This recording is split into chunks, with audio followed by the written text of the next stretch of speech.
வர இருக்கக்கூடிய 2026 சட்டமன்ற தேர்தல்ல தங்களுடைய ஆதரவாளர்களுக்கும் தங்களுடைய வாரிசுகளுக்கும் சீட்டு வாங்கி கொடுக்கணும் அப்படிங்கிற ஒரு நோக்கத்தோட செயல்பட்டுக்கிட்டு இருக்காங்க. ஆனா உதயநிதிக்கு இது சுத்தமா பிடிக்கல. ஏன் அப்படின்னா நம்மளுடைய கட்சியை நோக்கி தொடர்ந்து வைக்கக்கூடிய குற்றச்சாட்டு என்ன? வாரிசு அரசியல், வாரிசு அரசியல், வாரிசு அரசியல் தான். இப்ப உதயநிதி அவர்களுடைய தந்தை முதல்வரா இருக்காரு, இவர் துணை முதல்வரா இருக்காரு.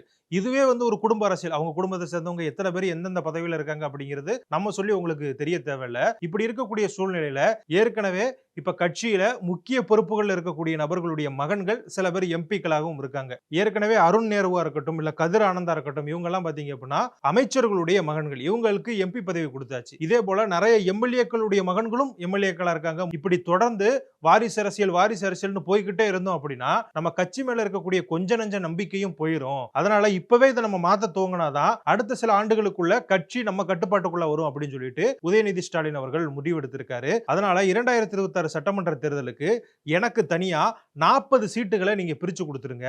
அந்த 40 வேட்பாளர்களை நானே போட்டுக்கிறேன். அது இளைஞரணியை சேர்ந்தவர்களா இல்ல என்னுடைய ஆதரவாளர்களா அப்படிங்கிறத நானே முடிவு பண்ணிக்கிறேன் அப்படிங்கிற மாதிரி உதயநிதி ஸ்டாலின் அவர்கள் முடிவெடுத்திருக்காரு.